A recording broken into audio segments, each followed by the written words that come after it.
Hello, good afternoon. Welcome. Thank you all so much for joining. My name's Adam Cook and I'm hosting today, um, part of PowerShell Southampton user group.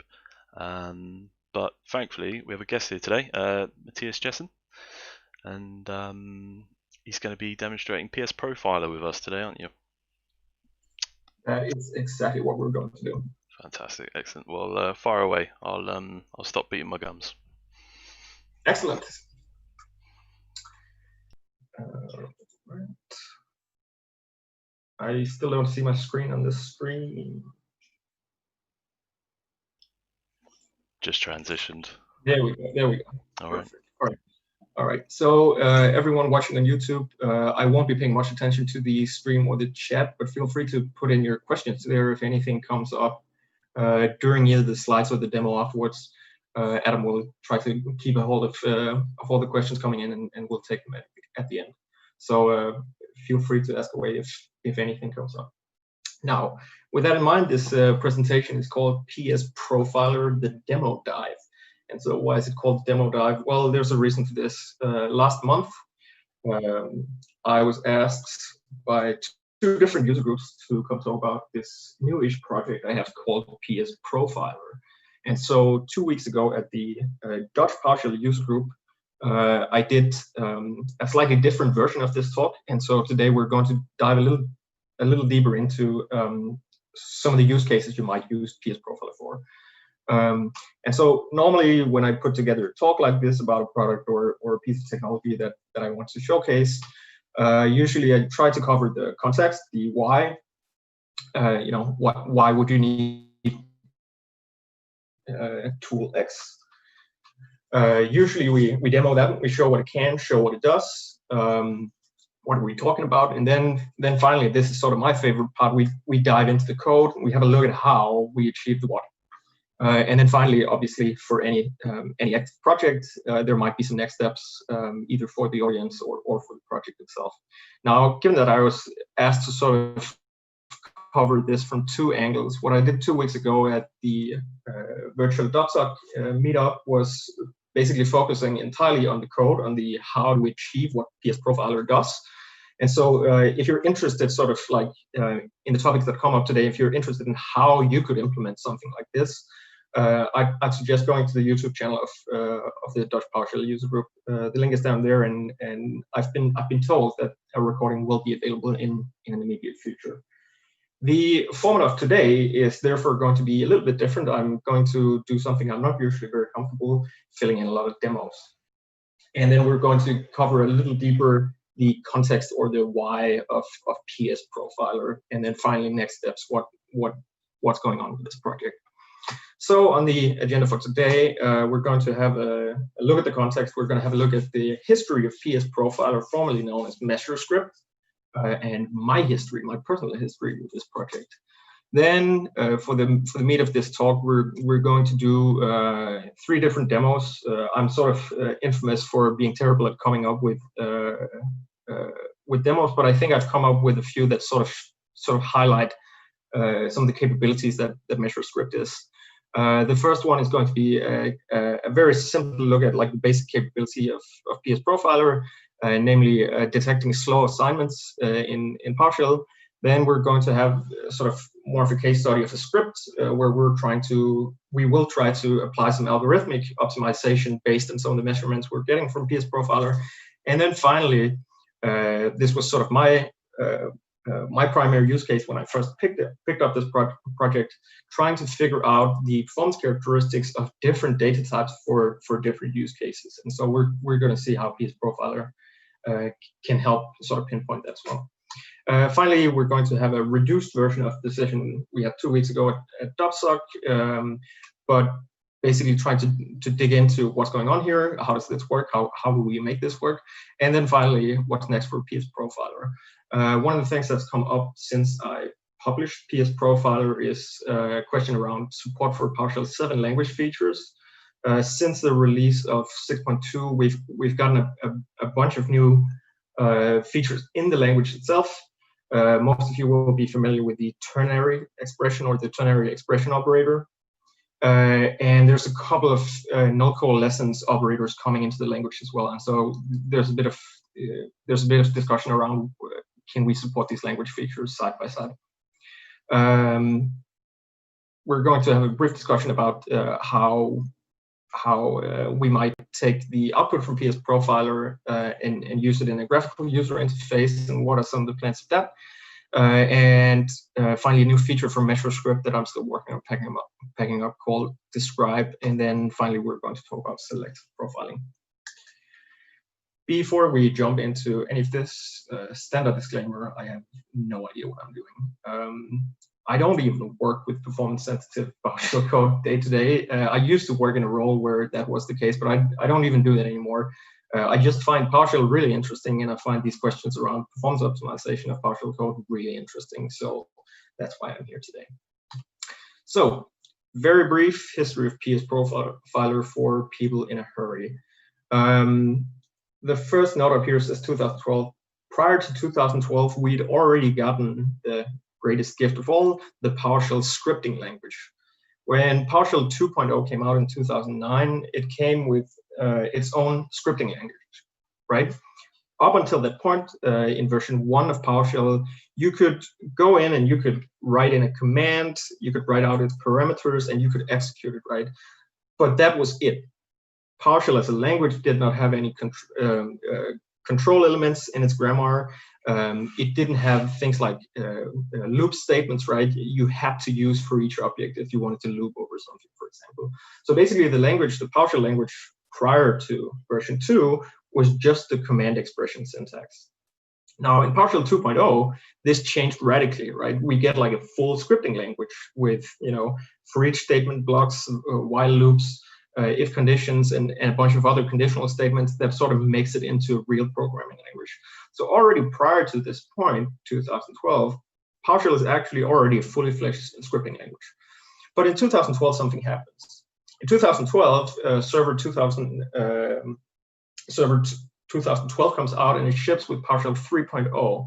And on the surface, it doesn't really look like much has changed. It's sort of just the same thing. It's a little bit faster than PowerShell 2.0 in some cases, but there doesn't seem to be any major changes. But that's not true at all. In fact, the entire language engine, the thing that sort of like executes your code at runtime, had actually been ripped out and rewritten from scratch. And the reason for this was that they wanted a nicer public API. They wanted a nicer user interface around this whole thing. So maybe tools that try to either edit or leverage PowerShell could sort of hook into the language engine. And so following up on the release of PowerShell 3.0 and this increase in sort of the usable API surface also prompted Microsoft to put together a sample SDK pack. So in 2013, the year after PowerShell 3.0 and Server 2012 comes out, Microsoft releases this PowerShell 3.0 SDK sample kit.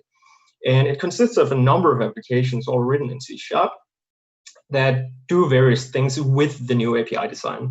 So there's numerous examples in there of how you can put together your own host applications if you want to implement your own custom host. You don't want to use PowerShell.exe. Maybe you want to implement something in an existing system.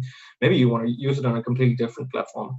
And so this sample pack sort of showcases what you can do with the new API.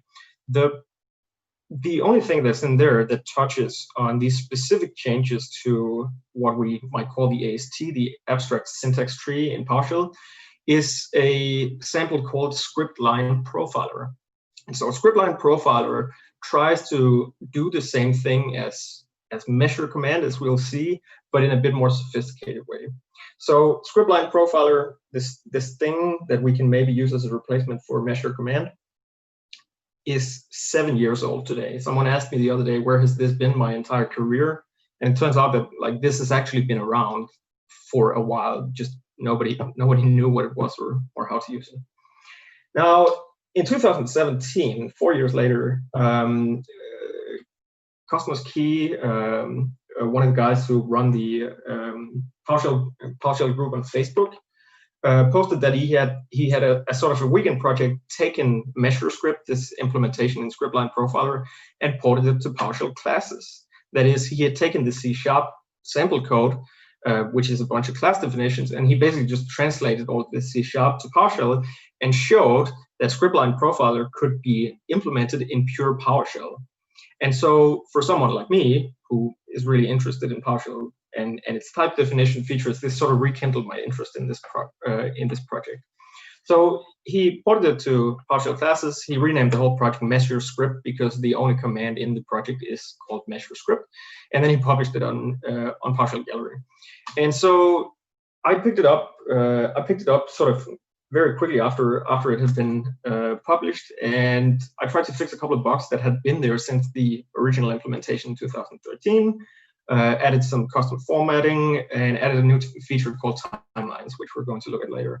And then, sort of over the last year, someone basically asked me, "Can you please do something to like make Measurescript and PS Gallery work? Because it has a couple bugs, and whenever I do install Measurescript, it just errors out, and I can't really do anything about it." So the last couple of, I don't know, 6-9 months maybe, I've sort of on and off been working on polishing the module a little bit, adding more bug fixes, finding more edge cases, and then finally a couple of months ago I re-released this as a new project called PSProfiler. Why did I rename it to PSProfiler? Well, there was a naming collision with Measurescript on the PowerShell Gallery, so this was basically the only way I could sort of get it out there in a nice and polished fashion. So PSProfiler, born out of an existing project called Measurescript, that is itself a PowerShell port from Scriptline Profiler, a sample pack application that Microsoft released 7 years ago. Okay. So why is this interesting? Why was this interesting to me in the first place? Well, good question. Let's have a look at what Scriptline Profiler promised to do. Well, it had a really simple sort of user experience interface, right? And it could tell me what was slow in a piece of code I would execute. And so this turns out to align pretty well with my interests at the time, at least, because, well, this is timeless, right? Like tools that are simple and useful, I'll always be a sucker for. So anything with sort of a simple interface, this is what it does, nothing more. I really like that. But at this point in time, in 2017, I had also sort of established myself as someone who would go around to PowerShell events and talk about performance because I find it interesting. And so I could go out to all of these events. I could talk about, sort of hypothetically, performance characteristics, but I didn't really have the tool to give to people to sort of take home and sort of like dig into this themselves. So this sort of spoke to me. Now, Scriptline Profiler also leverages the PowerShell language infrastructure, or the PowerShell compiler infrastructure, if you will. And I happen to be a sucker for anything related to programming language internals. Anything about how we take, sort of human readable code and translate that into CPU instructions, I am fascinated by it. Finally, the Scriptline Profiler leverages the PowerShell compiler info by implementing something called an AST visitor, or abstract syntax tree visitor. And the visitor pattern, the sort of software design pattern that's underpinning these implementations, is pretty intricate and convoluted. And I love code that's intricate and clever, right? Please don't take this out of context. Don't go back to your production systems and implement a lot of code just because it's intricate and clever. But I mean, I sort of find intricate and clever code interesting nonetheless. And then finally, the real selling point is that the implementation of the Scriptline Profiler didn't require handling of events by the runtime of any sort. That is, there were no event handlers specifically registered to handle this AST visitor implementation. And this means one thing to me, that it's easy to port to PowerShell, right? C# classes, PowerShell classes in PowerShell don't support the same entirety of features that classes that you define in VB.NET or C#, but it does implement a subset, namely properties and methods. And so if everything we need to do is just implement a couple of properties and methods in order to implement our AST visitor, that means we can port it to PowerShell. And so I also happen to be a huge PowerShell classes internals nerd. As far as I know, I'm the biggest contributor to the type definition subsystem in PowerShell outside of Microsoft. So this was sort of meant to be.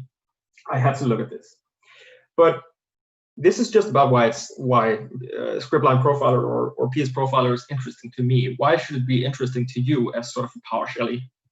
And so this question, why is it interesting, sort of boils down to the fundamental theorem of software engineering attributed to Butler Lamson, one of the guys who co-founded Xerox PARC. And basically, he sort of summarized the entire field of software engineering with this quote: "We can solve any problem by introducing an extra level of indirection." We can solve any problem by introducing an extra level of indirection. Now, today this might not sound as insightful, but 50 years ago, this was actually a pretty insightful realization. And so we've been adding and introducing more and more levels of indirection into our personal computers ever since, right? And so we usually call these indirections that we introduce in computer software abstractions, right? Layers of abstraction. And so what does this have to do with performance? Well, there's sort of a relationship between the complexity of the abstractions that we implement and the time it takes to actually get anything done on your CPU. And I think the best way to explain that is with this super simple diagram. On the left axis, I basically have some measure of overhead. I know this is not a very scientific diagram, but basically anything towards the bottom is sort of low in its overhead, right? At the very bottom, we have the CPU. It receives instructions, it fetches memory, and then it performs computations on the data that was instructed to fetch, right? And so anything that happens in the CPU, right, microcode optimizations, that kind of thing, is going to have almost no overhead because it is physically super close to the unit of computation, right? Like we're talking on the order of nanoseconds when we're talking about things like microcode and other things going on in the CPU, and even that might be higher end. So on top of that, we have things like handwritten assembly. We have things that are a little closer to the hardware, like the hardware abstraction layer in Windows, I/O device controls, and so on and so on. So again, sort of like hardware abstractions or hardware interfaces that sort of like directly give us access to execute something on the CPU. On top of that, we have things in Windows, for example, like the operating system APIs, the things that we as users sort of rely on every day just to get things done. And then on top of that, we have application level runtimes like .NET, for example. And so the .NET runtime doesn't execute assembly or CPU instructions, right? It executes something called MCell. And so again, another abstraction layer, this MCell needs to be evaluated at runtime, compiled into something that can then be translated into byte level instructions for the CPU, right? On top of all of this compiled .NET code, we have built-ins in PowerShell, right? We have operators, we have loop constructs, and then we have binary commandlets, right? So you sit down, you write a commandlet in C# or in VB.NET, then you compile that, and then we call that commandlet at runtime.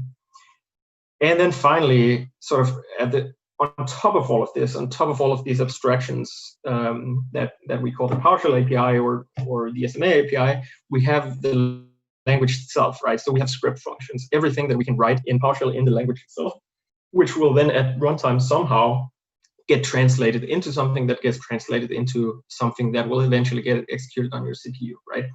And so what we can see here is that the higher we sort of move up the stack, the more levels of abstractions that we need to move through, the bigger the overhead from the time we ask the computer execute this to the time the computer returns back with a result of that execution. And so for this reason and for this reason alone, PowerShell is slow, right? I know that PowerShell has been getting faster, and some things PowerShell is really fast at because the .NET dynamic language runtime is really fast. But if you compare to a low-level language like C, for example, PowerShell is terribly slow, right? And so now that we know all of this, what do we have available to address this, and what do we have available to assess how much overhead we're actually incurring up in this sort of slow layer at the top? What's actually fast relative to everything else in the layer, and what is slow? And so in PowerShell 2.0, we have sort of one tool to assess this, and the name of the tool is Measure command. Here's a screenshot from Windows PowerShell 5.1. And measure command is pretty simple, right? You pass to it a script block.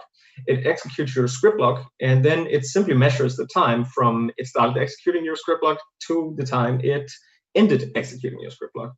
Now, you might have found measure command and thought, oh, this is useful, and then you stuck an entire script in there, and the only thing measure command is telling you is that, yeah, sure, it was slow, right? Like, this is not useful. This is not a useful tool, right? I know it's slow. That's why I'm measuring it. Stop telling me it's slow. So you can sort of reach the limits of the usability of measure command pretty quickly when you have big and complex scripts. So the entire idea behind Scriptline Profiler originally and now PSProfiler is, what if we go a level deeper?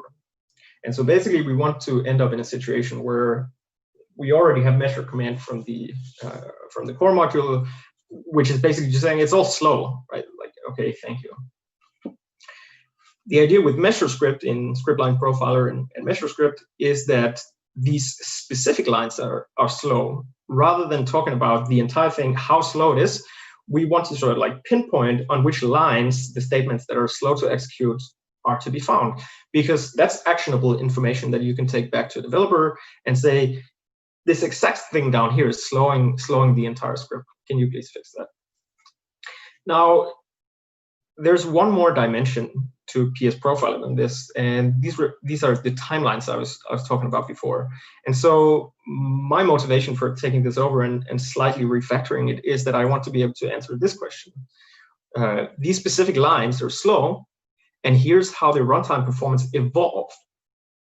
That is, if I have a specific line in my script and it executes multiple times, like in a for each loop, for example, let's say the same line of code executes 10,000 times.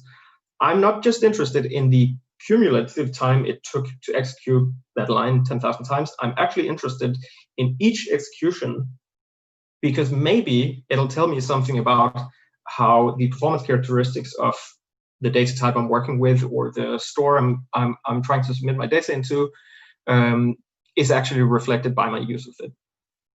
So in order to jump into to see what this sort of means in all practicality, we're going to do a simple array performance test. If you've seen some of my GIFs on Twitter, you might already have seen this, but it's a very good starting point. So we're gonna start there.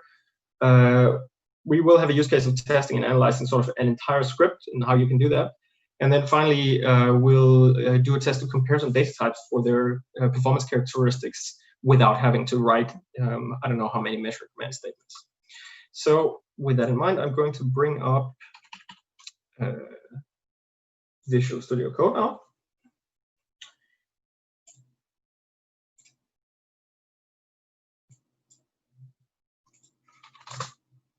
And so, as I mentioned before, we're going to start out with something super simple that you might already have seen on Twitter.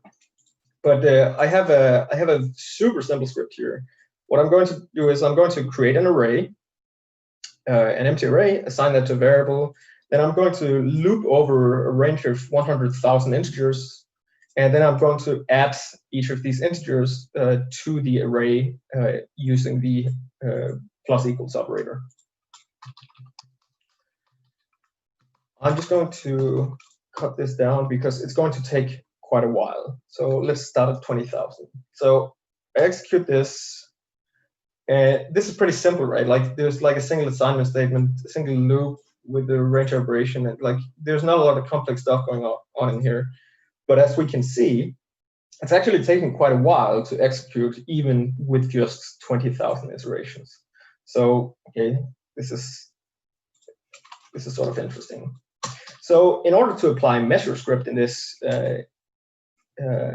example, all we need to do is import module PSProfiler. I've already done that. And then we will have a single command available to us called Measurescript.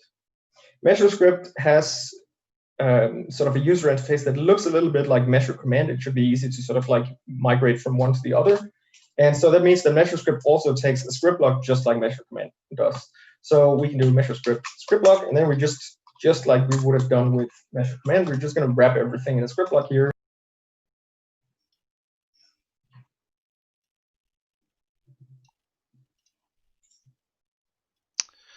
Hi all, quick sound check. Sorry about that. Can you guys hear me all right?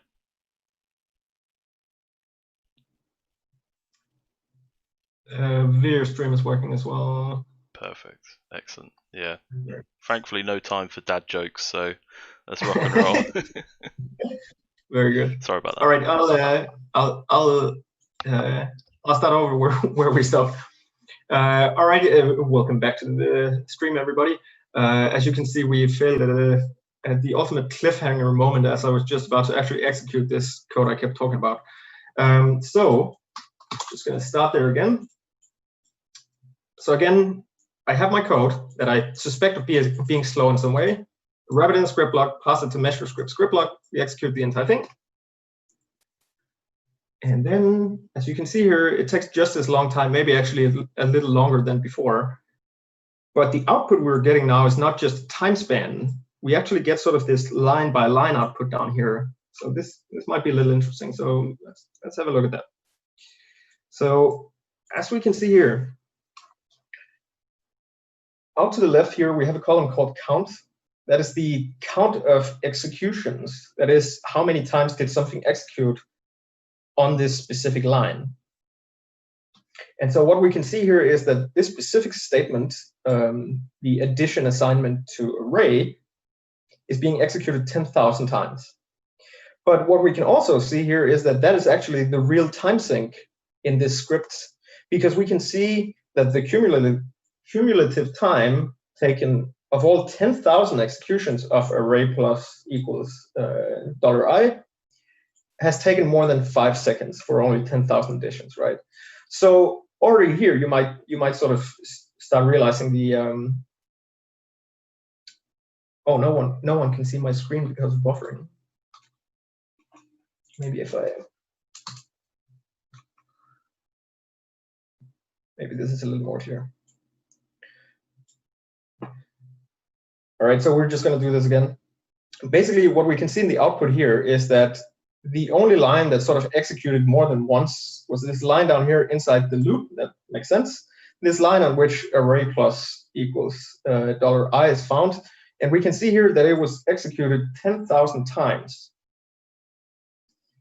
We can also see that the cumulative time taken for all 10,000 executions of this actually amounts to 5.2 seconds, which is almost the entire execution time for our script.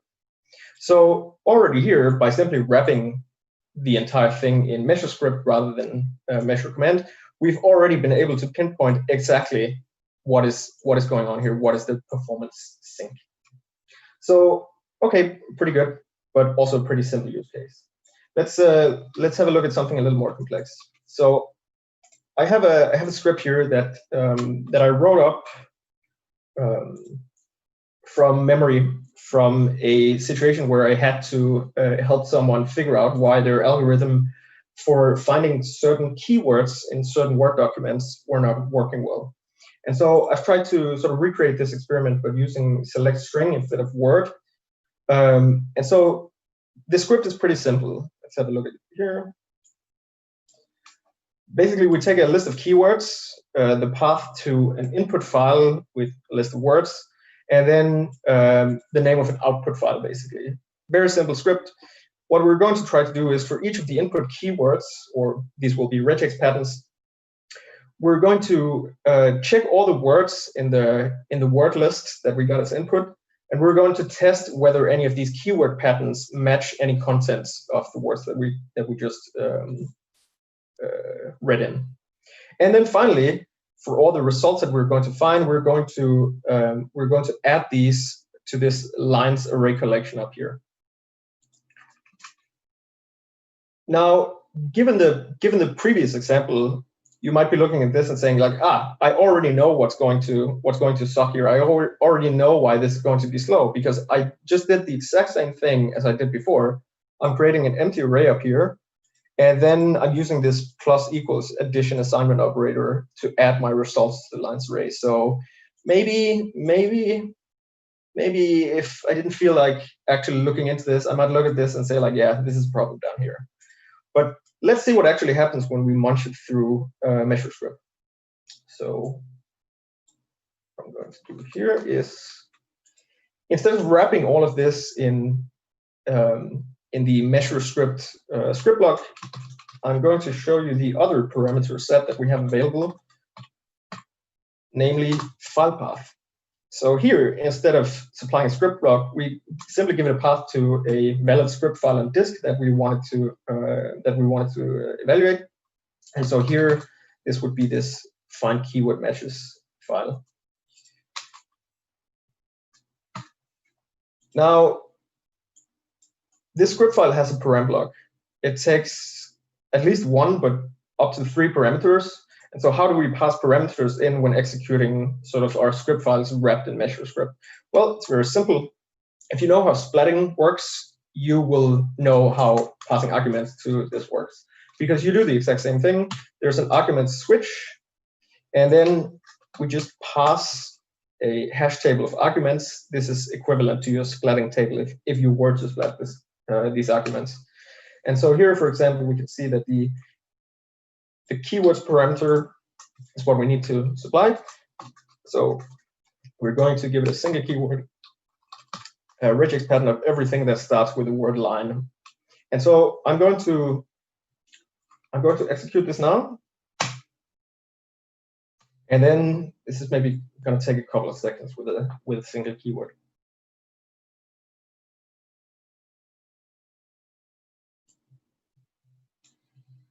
And here we get our results.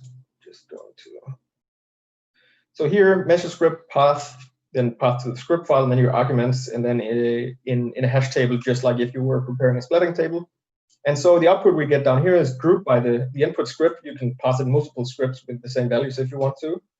But down here in our slightly more complex script, let's have a look at that assumption before. So as I said, we were doing the exact same thing, creating an empty array, and then using the plus equals operator to add that to this lines array.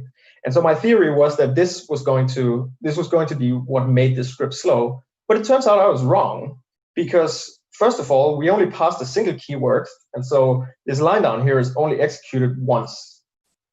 And the total time it took to execute was like 6 milliseconds.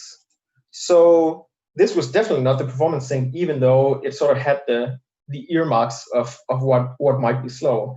So had I looked at this and said, oh, it's because you're doing plus equals, I might have left someone with a script that was still slow, and they wouldn't know where to go now. What's more interesting here is that we can see where the time is actually being taken up.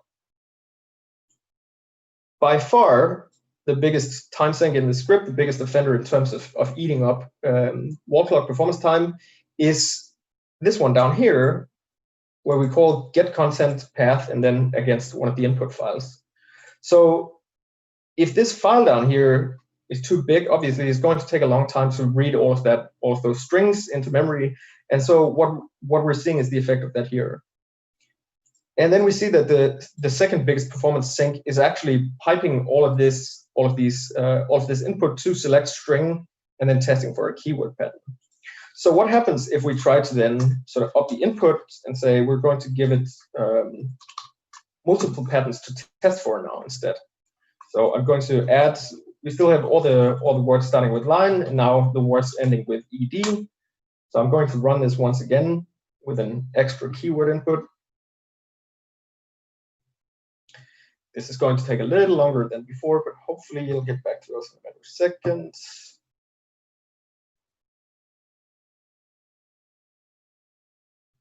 So when I tested this out, Mathias, right, presumably there's no limitation on the type of object that you can pass as a parameter, right? Because you're using strings now. Well, yeah. So you could pass anything as in the arguments table as a parameter. So anything you could pass as a parameter, you could pass as well. Whether that be a Boolean for a switch or whether it's a complex object reference, it doesn't matter. You could do anything. It just happens to be that the keyword parameter in this script happens to take an array of strings. But yeah, absolutely, you could do whatever. All right. So I just ran it again, but with an extra keyword to search for. And now all of a sudden we can see that we've more than doubled the time it takes to execute this line. And we can see that it's now executing twice. And then it's actually taking more than 10 seconds cumulatively for these 2 searches against this huge word list that we're reading in from disk. And what this means is that I could keep adding, keywords. And what I'm going to see is that these numbers will keep going up and up for each execution, right? And so looking at this, it doesn't tell me how to fix it. It just tells me what's wrong, right? It's just telling me where I'm basically wasting all of my time, right? So you still need to sort of engage your own inner PowerShell translator to figure out how you can solve this. And so one way of solving this would be to simply say, oh, well, this is always the same, right? Like path never changes. So maybe we can just move that outside the for each loop and we won't have this huge overhead. Okay, we can try that. So we make a change to our script here. We're basically going to take the get content call and assigning that to a static word list, which it basically is, and move that out of the for each loop. And so if we run Measurescript again with the same input as before,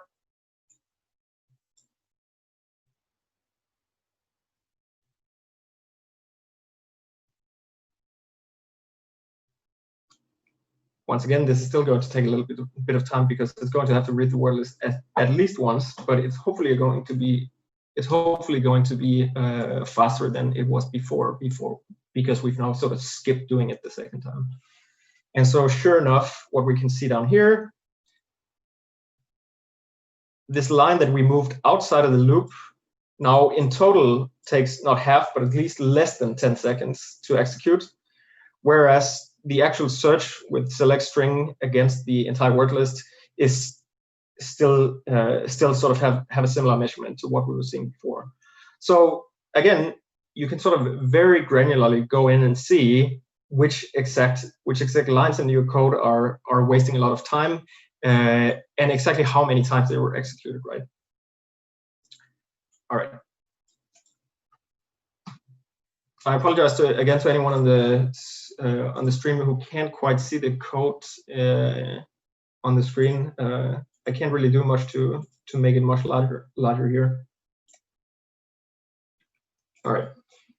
Finally, the third example I want to show here, we're going to go back to the Measurescript script block approach. We're just going to pass it a literal script block, and so this is sort of this was my original use case. This is what I wanted to do with Measurescript when I first saw this module. Basically comparing the performance characteristics of different operations of different data types. So what is a data type? Well, PowerShell is built on .NET, right? .NET has the concept of a type that's sort of intrinsic to the shape and behavior of an object. And so depending on which data type we choose for storing data or for interrogating data that we're storing in said data type, we might get some wildly different performance characteristics. And so I was sort of in a place where I was really eager to try to learn what those differences are, but also to sort of see some of the edge case behavior or some of the limiting behavior that could be inferred from the actual .NET implementation. So I used to have all these scripts with measure commands sort of littered all over the place, right? There would be like 18 different measure command calls to different variations of some sample code that I was testing. And so when I picked up Scriptline Profiler or later Measurescript, I found that this was actually super easy to sort of turn into comparable tests. So that's what I've done in this example here. I'm just going to zoom in again. Hopefully some of the viewers on the stream will be able to see a little better. But basically what I'm going to do here is I'm going to produce a range of numbers, a range of integers. I'm going to pick a random sample consisting of a tenth of that range of integers. So we're going to pick 1 out of 10 at random from this existing collection of numbers. Then we're going to take another collection of random integers chosen separately, and we're going to add those to a list and to a hash set, respectively, just so we can maybe get some insights as to what are sort of the differences in performance characteristics for different operations against lists versus hash sets. So what I've done down here is I have a for each loop with a test of the performance characteristics of insertion into these data types. I have a single call to list at with a random integer that we pick from the input range. And then I do the same thing on the hash set that I created. The reason I'm avoiding this call is that at will tell you whether the set already contains the input value or not. And we're not interested in that case because that'll never be the case given the way we pick the integers. So don't worry about that. We're just avoiding that call. And then finally, the other test I want to do is testing for existence, right? Testing for whether does this list already contain X, or does this set already contain a copy of value X, right? So again, there might be multiple reasons for this being useful, but let's see what happens when we run this test. So I'm going to start with sort of a pretty small input size of 10,000. And I'm just going to zoom out again a little bit for myself. I'm going to run this entire code, and it's executing, and we got the results pretty quickly. And so once again, down here, we can see that, yeah, we're spending a bit of time creating the initial sample set of integers that we're going to search for later. Yeah, that's expected, not too bad. Spend a little bit of time creating the data collections themselves. So from the time the constructor is called until you actually have your assignment. And then inside the for each loop down here, we're starting to get some interesting numbers, right? Namely, again, we can sort of see that this entire measurement covers 2,500 separate executions on the line, right? So .add was called 2,500 times, which is expectable. And the same thing with the hash set add down here. I'm just going to run this.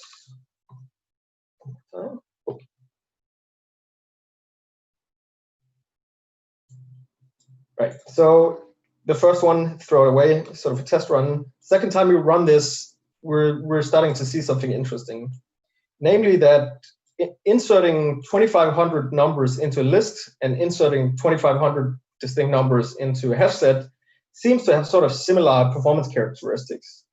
What we see here is that it took almost the exact same time cumulatively to add these 2,500 integers one by one to the list as to the hash set. Okay, so that's already pretty interesting. We can say that the insert or the insertion characteristics, at least with this low an input size, seems to be similar for lists and hash sets. Where it gets interesting is down here in our secondary test, our test for existence, that is, does this collection contain X? Down here, if we test for all the samples that we picked earlier against this list, we know that the list and the hash set contains the exact same number of input input integers, and we know that we're testing for the exact same range. So if their performance characteristics were comparable, we should expect to see the exact same result. But already down here, we're starting to see that calling list contains seems to, on average, be slower than calling hset contains. Interesting. So testing for the existence of, or testing for containment in a collection of a list type seems to be slower than a set. Maybe we can see this if we up the input size. So I'm just going to run the exact same experiment again, but this time with an input size, maybe let's not do times 10, but let's do times 5. So 50,000. Go to horizontal again.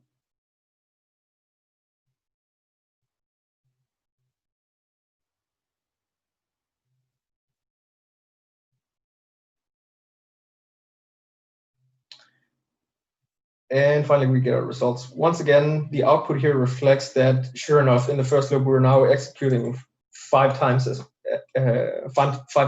often. And if we go down to the second example down here, sure enough, our theory sort of sticks, right? Like it takes double the time on average with the samples that we've chosen to figure out whether the list contains a specific sample or whether the hash set contains a specific sample.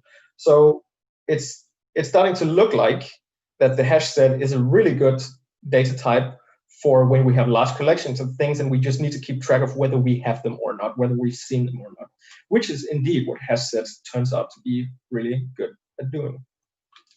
Now, this might in itself be very interesting. You can probably figure out your own examples of either things you want to test the performance characteristics of, or you might have scripts lying around that you want to go home and test with this approach. And so I invite you to do that. Absolutely, you should. But what I've shown so far is not actually the interesting part of PSProfiler over Scriptline Profiler. What is really interesting is a change I made 3 years ago to the original port. And so in order to see this in action, we're going to have to save the results somehow. So I'm going to use T to save all of these line measurements in a separate variable. So I'm going to call that measurements. And so once again, we're going to run with our input size. It's going to take a little while. Once this is done, we're going to both have it on the screen, and I'm going to have a copy of the output on the screen in this measurements variables. And hopefully we can use that for something interesting. Because as I said before, it's not necessarily always, obviously it's interesting that cumulatively it took X amount of time, if that makes up 90% of the time in your script. But what might be even more interesting is if we can see the individual executions of these. And so for this, I'm going to go back to, actually, we're going to go back to the original simple example with this array test here. I'm just going to do the exact same thing I did before. T object variable measurements.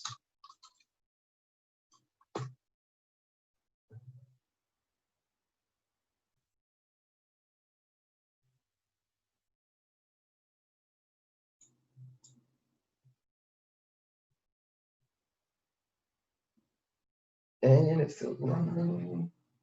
See, this is a problem with doing performance optimization code demos live. If it's slow, it's slow. But we got our results after a little more than 20 seconds. And as I said, we have a copy of these results in measurements now. So now we can start doing some interesting stuff. If we look at index 4, that should be line 5. Sure enough, that's this array down here. So now that I've saved all the measurements, I can sort of like index into them. These are just measurement objects basically. So if I pick this one at index 4, the one that has all the measurements for this operation that's supposedly really slow, now where it gets interesting is that it has this timeline property, and I was talking about these timelines before. So what is a timeline? A timeline is a collection of individual measurements rather than one big sort of measure command. Basically measures everything, right? And then just adds all the results together. So what we're trying to do here is that with individual measurements per execution, we can now get a sort of more interesting picture of the distribution of how well each call performed. And so this timeline that's attached to each of these output objects contains X number of time spans. This one will contain 10,000 time spans because that's exactly the number of measurements we did in this line. So if I do time spans, and then I'm just going to take an integral value here. So I'm going to take your ticks, and then I'm going to copy this to my clipboard. Not sure if that was clear, but take measurement.timeline.timespans.ticks, and then copy this to the clipboard. Now I'm going to bring out Excel, everyone's favorite programming tool. And so why am I bringing out Excel in the middle of a PowerShell demo? Obviously, I should have used import Excel for this. Maybe if for a future recording, I'll do that. But for now, we're interested in a single thing that Excel does really well, and that is chart line graphs. So I've given it a header here called measurement, and then I'm just going to add sort of like the raw tick values from these timestamps that I copied from Measurescript. I'm going to, so we can see, sure enough, 10,000 measurements. So I'm going to select all of this, and then I'm going to go to Insert, Recommend Charts, and I'm going to say, what do we have here? Yes, a line chart. And so now, because we have 10,000 measurements, this is going to be a little bit hard to see. But basically what we're going to see if we start digging into these, and obviously you can feed these into better graph plotting tools. But basically what we're seeing here is that in the start, up until sort of like the first 2 to the power of 10th executions of add, we sort of have these spikes sort of once in a while. And what we're really seeing there is the array resizing itself, because an array is fixed size. And so the way partial does dynamically sized arrays that accepts the kind of assignment that we saw before, the way partial does that is by implementing a wrapper around the array type that basically resizes itself. So what we're seeing here is basically all of these spikes in the array either trying to resize itself or jitter from the runtime engine. And what we're going to start seeing down here is that at some point, down here, all of this jitter and all of the time taken to sometimes resize the array is actually going to go down, because the implementation of this dynamic array in partial is going to try to size itself bigger and bigger every time. So that's why you might actually gain something. But so this was sort of my initial use case for Measurescript, basically taking some code, instrumenting it line by line or statement by statement, extract that data, and then be able to sort of do comparisons of data type performance characteristics.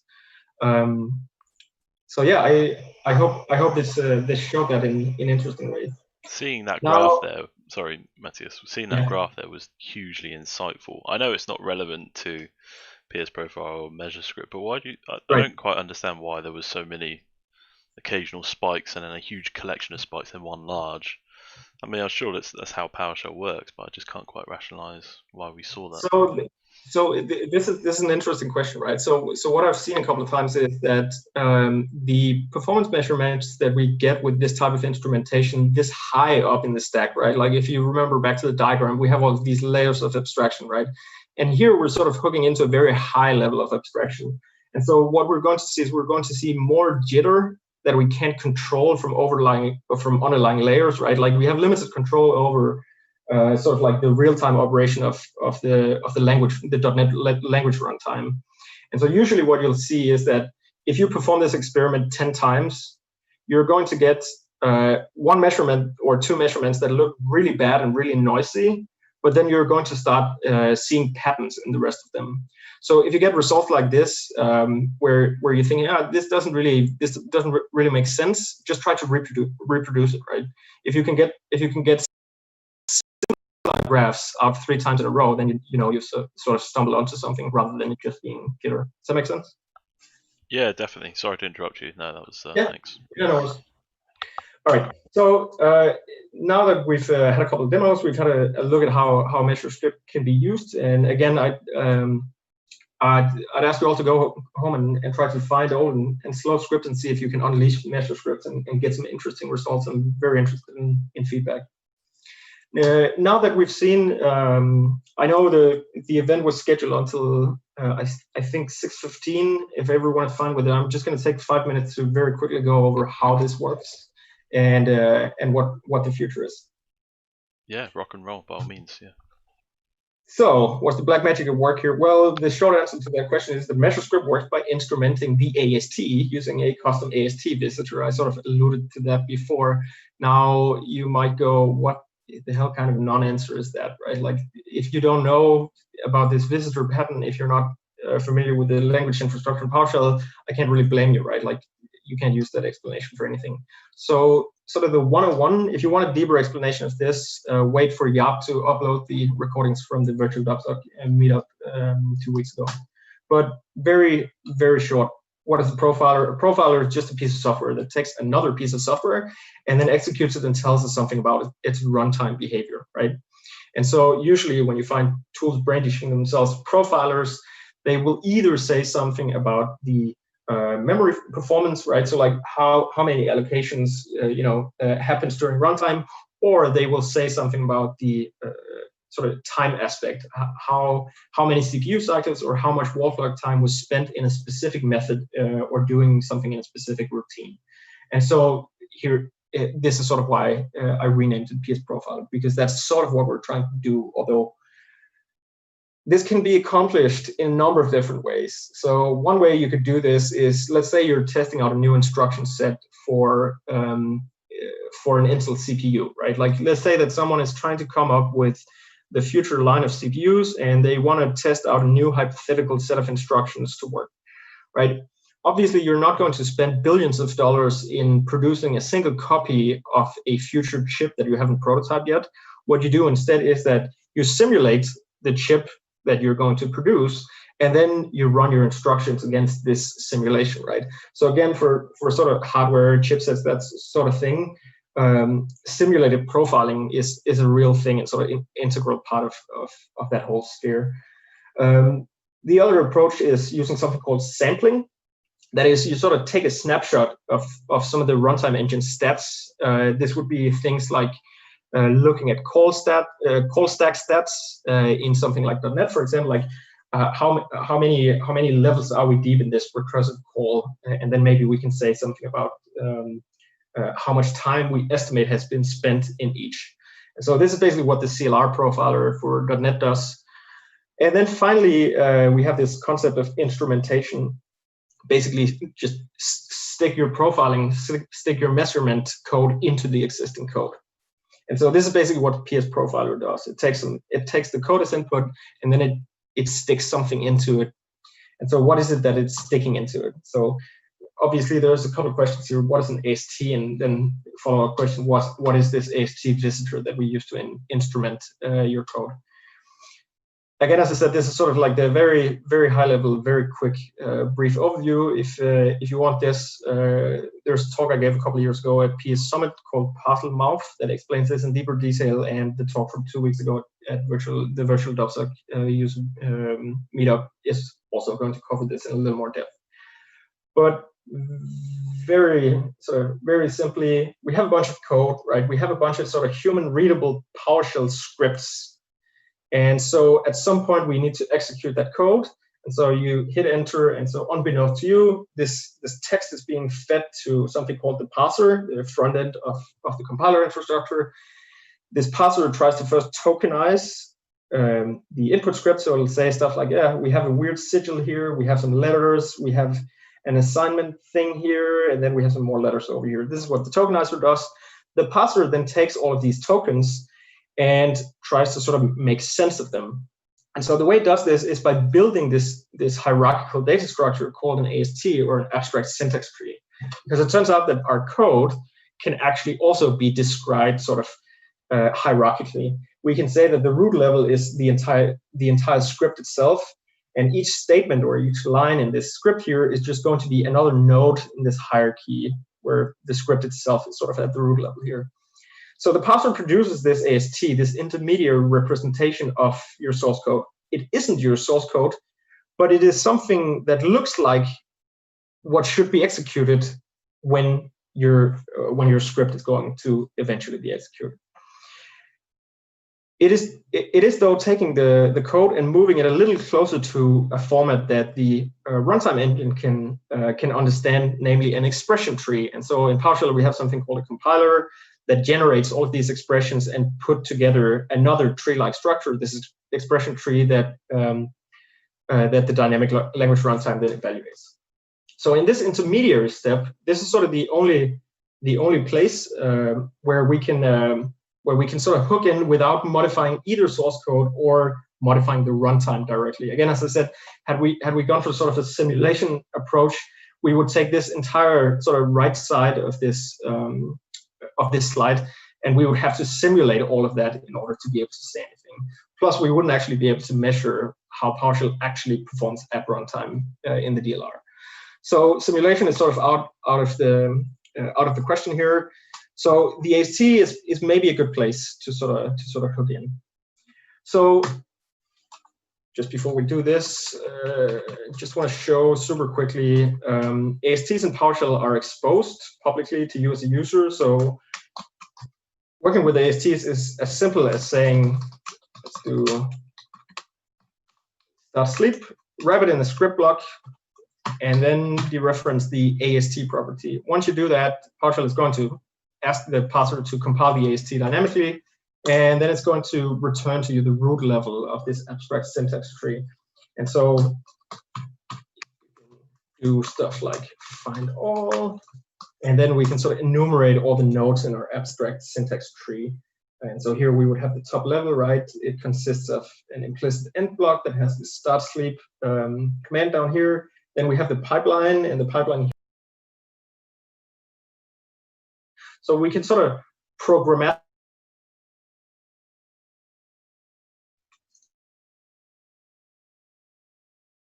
corresponding AST to a script block. Just write out your script block and then literally dereference AST, and you're going to be able to see.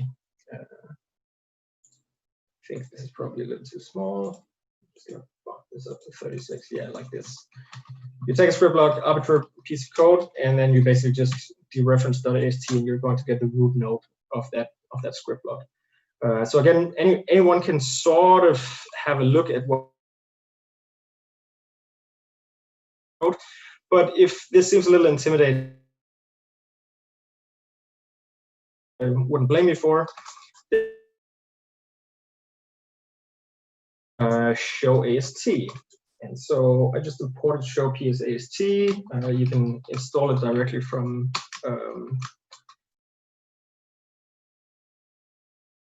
say show AST for the exact same script block as before.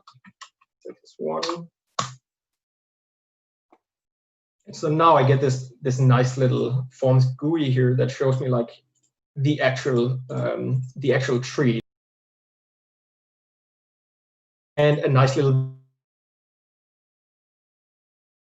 expression AST here only covers that one that was in there, and so on and so on. Super useful tooling. If you're interested in ASTs, absolutely have a look at the show PSAST.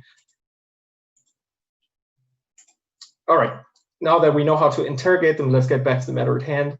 So basically, the execution pipeline, the language execution pipeline in PowerShell sort of has these 4 steps, right, or these 4 pillars. We have some source code. We have the raw source code that would be your scripts or your function definitions.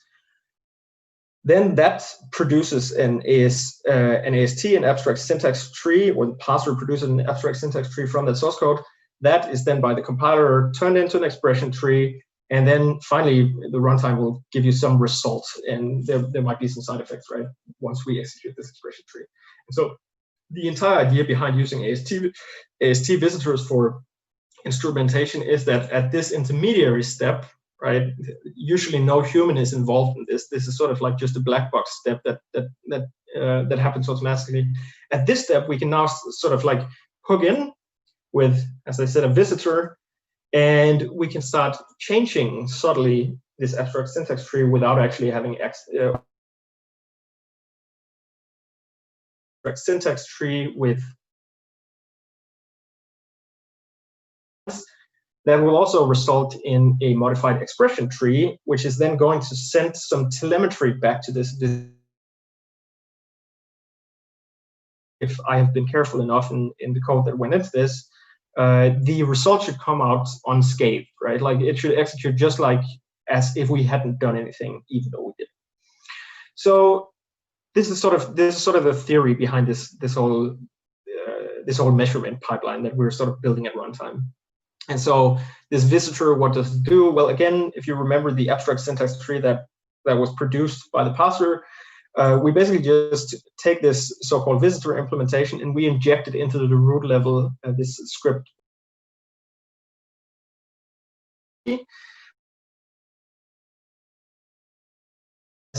And the AST and the AST visitor will, in harmony, figure out how to walk the tree. And so that means that the visitor will sort of traverse the entire depth of this left-hand statement over here, and it's going to jump back to the top and do the same thing for any remaining branches in this tree, basically. So by the time the visitor is done, hopefully it will have had the opportunity to visit or inspect every single node in this abstract syntax tree. And so that means that we can start making some decisions about what to do with specific types of ASTs.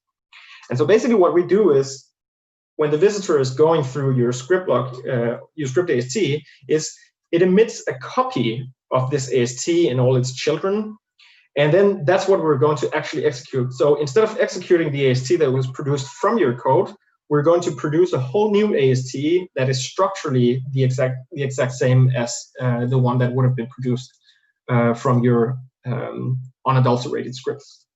And so basically what we can do is we can take the AST corresponding to these two statements, right, creating that array and then slowly assigning something to it.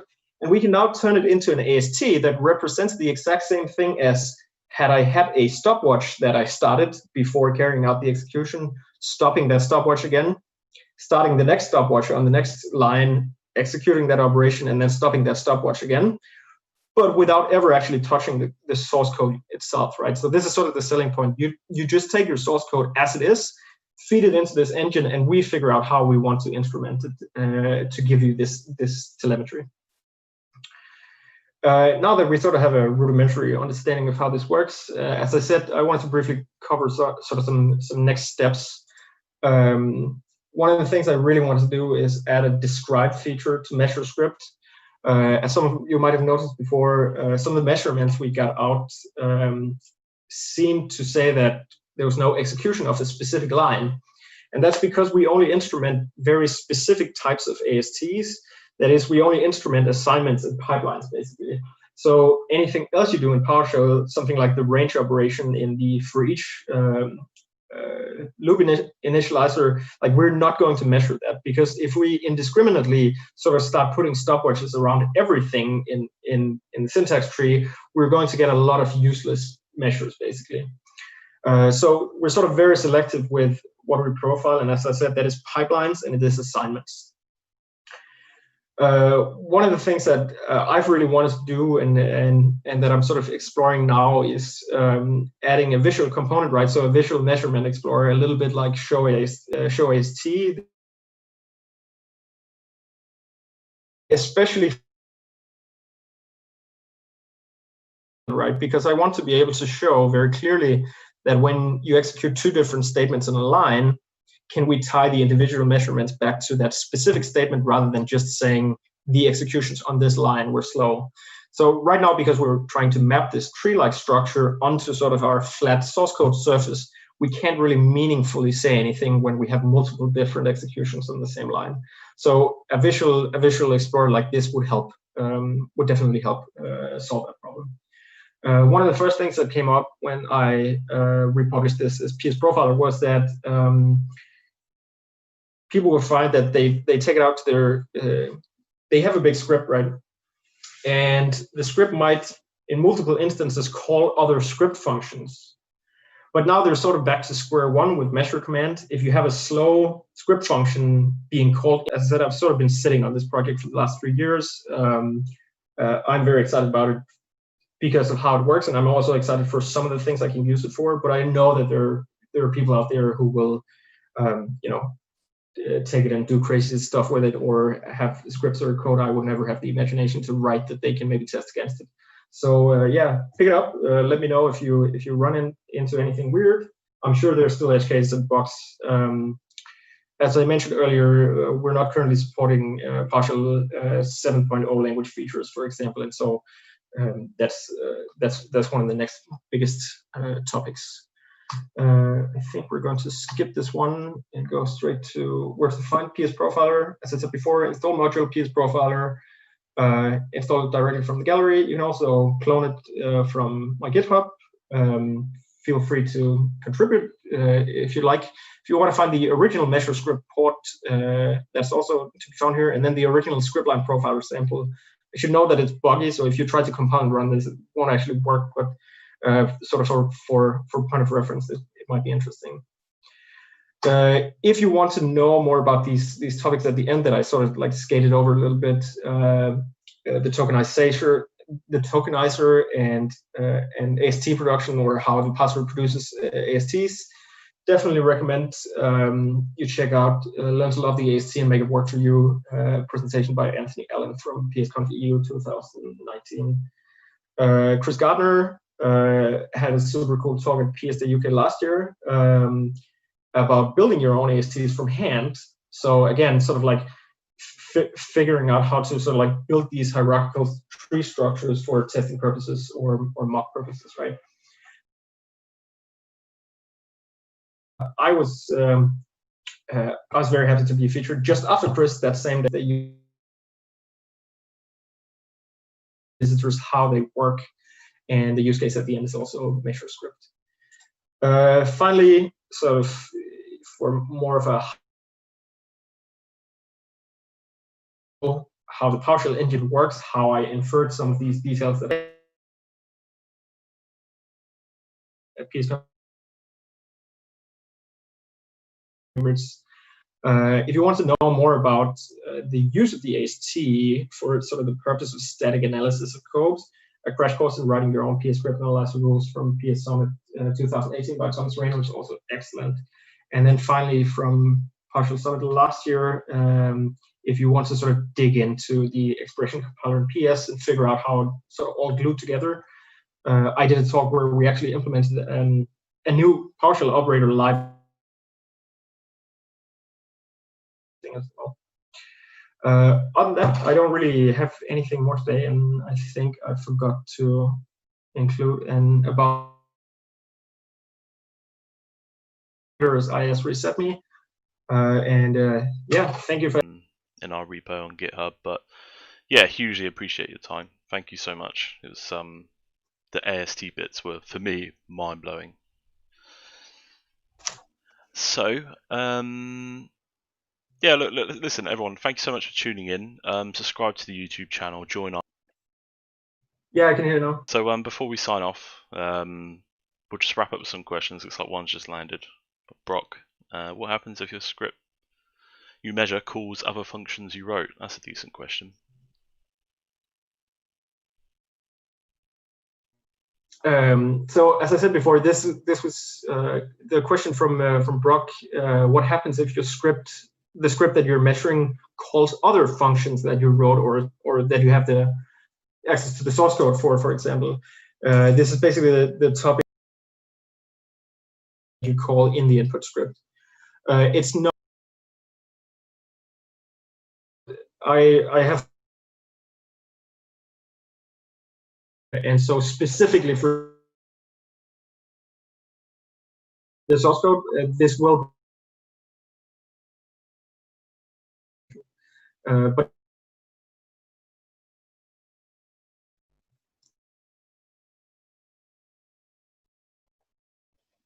yeah. Well,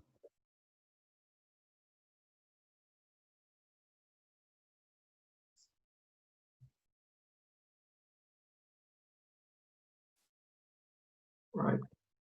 Myself, guys, I think what we're gonna have to do here is cut it here. But please, if you have any questions for Mathias, obviously ping him on Twitter. His handle is ISResetMe. Absolutely.